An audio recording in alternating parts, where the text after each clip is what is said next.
భూములు తీసుకొని ఆనాడు తిరిగి 90% పూర్తి చేసినాం. ఏడాది అర్థమైతే తట్టడి మన్ను తీస్తాను రా పాలమూరు పథకం 80% కంప్లీట్ అయింది. ఎందుకు దాన్ని పెండింగ్లో పెడుతున్నారు? ఎందుకు దాన్ని పూర్తి చేస్తలేరు? ఈ విధంగా చిన్న మాట, చాలా చిన్న మాట. కేసీఆర్ కిట్ పెట్టినాం, లక్షాధికారుల కోసం పెట్టినాం, కోటీశ్వర్ల కోసం పెట్టినాం. ఎవరి కోసం పెట్టినాం కేసీఆర్ కిట్టు? పేద ప్రజల కోసం, గ్రామీణ ప్రాంతాల్లో ఉండేటువంటి పేద ప్రజల కోసం పెట్టినాం. ఆడపిల్లగానే 13,000 ఇచ్చినాం, మగపిల్లగానికైతే 12,000 రూపాయలు ఇచ్చినాం. ఆ వాహనాలు పెట్టి, అమ్మఒడి వాహనాలు పెట్టి వాళ్ళని తీసుకెళ్ళి ప్రసవాలు చేయించి వాళ్ళకి మందులు ఇచ్చి ఫ్రీగా ఉచితంగా చేసి బ్రహ్మాండంగా ప్రసవం చేయించి మళ్ళీ ఇంటికాడ తెచ్చి దించినాం. గది బంద్ చేస్తారా ఎవరన్నా? ఎందుకు బంద్ చేయాలి? ముఖ్యమంత్రులుగా పనిచేసే వాళ్ళకు గాంభీర్యం ఉండాలి, ధైర్యం ఉండాలి. రాజశేఖర్ రెడ్డి అనే ముఖ్యమంత్రి ఉండే, నేను చెప్తా ఉన్నా మీ ముందు ఇయ్యాల. ఆయన ఆరోగ్యశ్రీ అని ఒక పథకం తెచ్చిండు.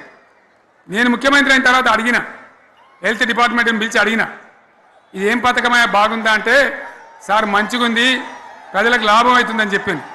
నేను చెప్పిన ఆ పథకాన్ని అట్లే పెట్టండి, ఆ పథకాన్ని మార్చకండి, ఆ పథకం అట్లే ఉండాలని చెప్పిన.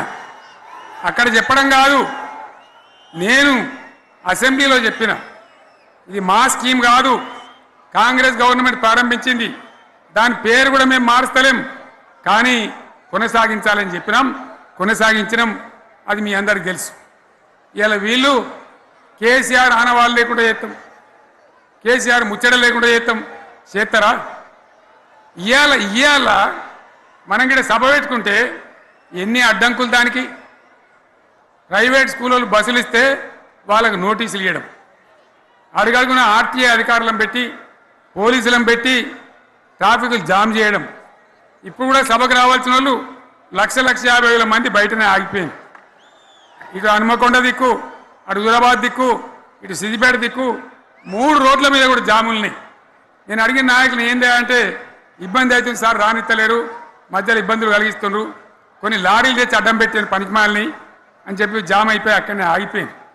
నేను అన్న ఇంకో అర్ధగంట ఆగి మాట్లాడదామంటే మా వాళ్ళంతా ఉండి, లేదు మనోళ్ళు దూరం పోవాలి, ఇక రానోళ్ళు ఎట్లా అందరూ మనం మాట్లాడి సభ ముగించాలని చెప్తే నేను వేదిక మీదకి వచ్చిన.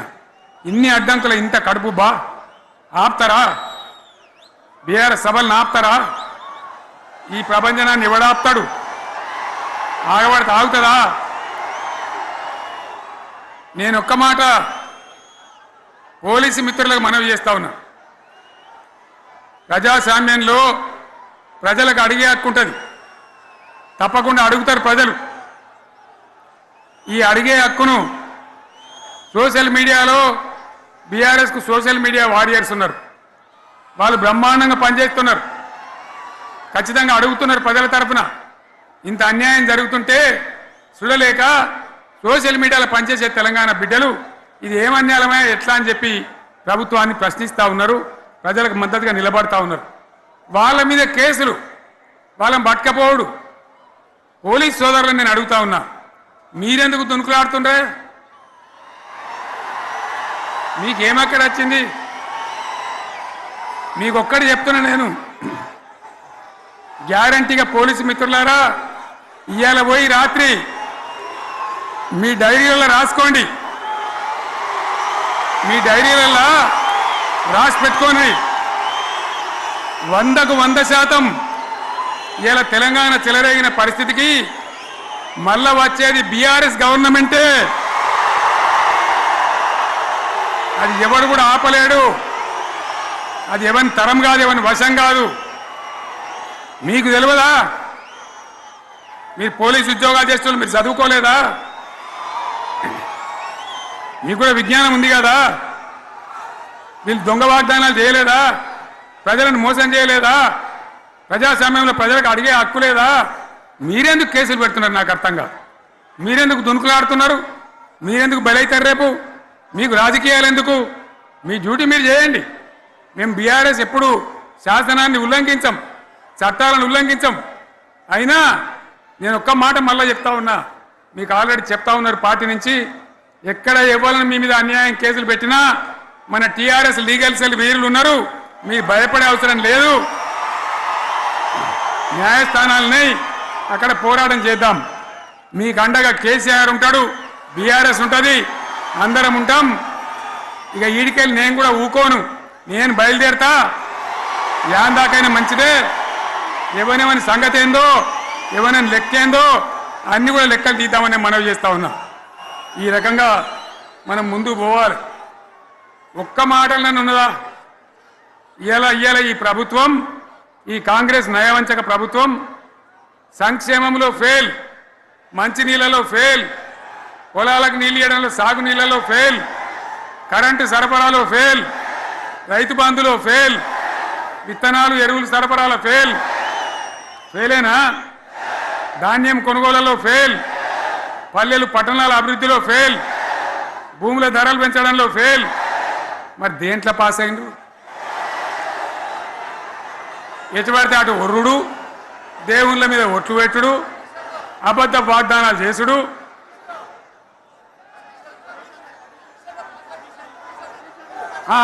కమిషన్ అట 20-30% కమిషన్లు తీసుకున్నాడు, సంచులు నింపుడు, సంచులు మోసుడు.